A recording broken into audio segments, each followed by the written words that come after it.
تابوت سکینہ ایک ایمان افروز داستان۔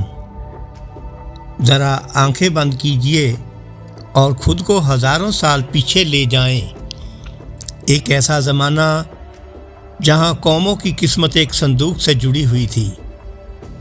یہ کہانی ہے تابوت سکینہ کی، صرف لکڑی کے ایک صندوق کی نہیں بلکہ اس سکون کی جو آسمان سے نازل ہوتا تھا جب فرعون کے ظلم کی زنجیریں ٹوٹیں، جب سمندر راستہ بن گیا اور بنی اسرائیل غلامی سے آزاد ہوئے، تو اللہ نے ان پر ایک خاص رحمت نازل کی، ایک مقدس امانت جسے تاریخ نے تابوت سکینہ کے نام سے یاد رکھا۔ یہ صندوق بظاہر سادہ تھا، مگر اس کے اندر وہ نشانیاں تھیں جنہیں دیکھ کر ایمان تازہ ہو جاتا تھا۔ حضرت موسیٰ علیہ السلام کا عصا، تورات کے مقدس اجزاء، حضرت ہارون کا امامہ، اور ان سب سے بڑھ کر وہ سکون جو اللہ کی طرف سے نازل ہوتا تھا۔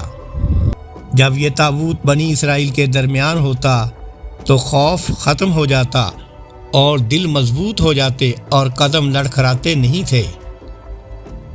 لیکن وقت بدلا، قوم بدلی، احکام الہی پیچھے رہ گئے، دنیا آگے آ گئی، دل سخت ہو گئے اور نافرمانی معمول بن گئی۔ اور پھر اللہ کی طرف سے آزمائش آئی۔ جالوت اور اس کے ظالم لشکر نے حملہ کیا۔ اس بار بنی اسرائیل فتح نہ پا سکے، اور وہ لمحہ جس نے قوم کی روح چھین لی، تابوت سکینہ دشمن کے ہاتھ لگ گیا۔ جیسے دل سے سکون چھین لیا گیا ہو، تابوت کے جاتے ہی بستیوں میں خاموشی چھا گئی، دعائیں بے اثر لگنے لگیں اور ہر آنکھ میں خوف بس گیا۔ ادھر دشمن نے تابوت کو اپنی بستی میں رکھا، مگر وہ نہیں جانتے تھے کہ یہ صندوق عذاب بھی بن سکتا ہے۔ جہاں رکھا تھا وہاں بیماریاں پھیل جاتیں، فصلیں تباہ ہو جاتیں اور راتوں کو خوف طاری رہتا۔ آخر کار دشمن چیخ اٹھے، اس صندوق کو ہم سے دور لے جاؤ۔ ایسے اندھیروں میں اللہ نے ایک اور کرم فرمایا۔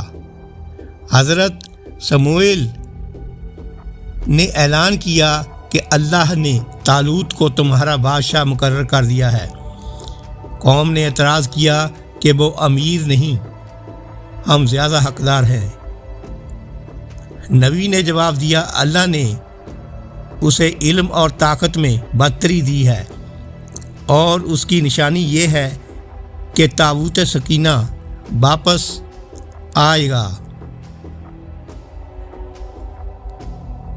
اور پھر ایک رات آسمان سے نور اترا، فرشتے تابوت سکینہ اٹھائے ہوئے آئے، نہ کوئی انسان، نہ کوئی لشکر، صرف اللہ کا حکم۔ تابوت زمین پر رکھا گیا اور دلوں کو سکون واپس مل گیا۔ آنکھوں سے آنسو بہنے لگے۔ طالوت نے لشکر تیار کیا، مگر اعلان کیا کہ فتح تعداد سے نہیں اطاعت سے ملتی ہے۔ دریا کے کنارے آزمائش ہوئی، جو حکم پر قائم رہے وہی اللہ کے سپاہی تھے۔ میدان میں جالوت آیا، غرور سے بھرا ہوا، لشکر سہم گیا، مگر ایک نوجوان آگے بڑھا۔ داؤد علیہ السلام نے کہا، میرا بھروسہ اللہ پر ہے۔ ایک پتھر، ایک گلیل اور اللہ کا نام، جالوت زمین پر گر گیا۔ یہ فتح تلوار کی نہیں تھی، یہ فتح ایمان کی تھی۔ تابوت سکینہ ہمیں یہ سبق دیتا ہے کہ سکون چیزوں میں نہیں، اطاعت میں ہے۔ جب اللہ ساتھ ہو تو کمزور بھی غالب آ جاتا ہے، اور جب اللہ ناراض ہو تو طاقت بھی بیکار ہو جاتی ہے۔ آج تابوت سکینہ ہمارے درمیان نہیں، مگر اس کا پیغام زندہ ہے۔ اپنے دل میں اللہ کی آز بساؤ، وہی اصل سکینہ ہے۔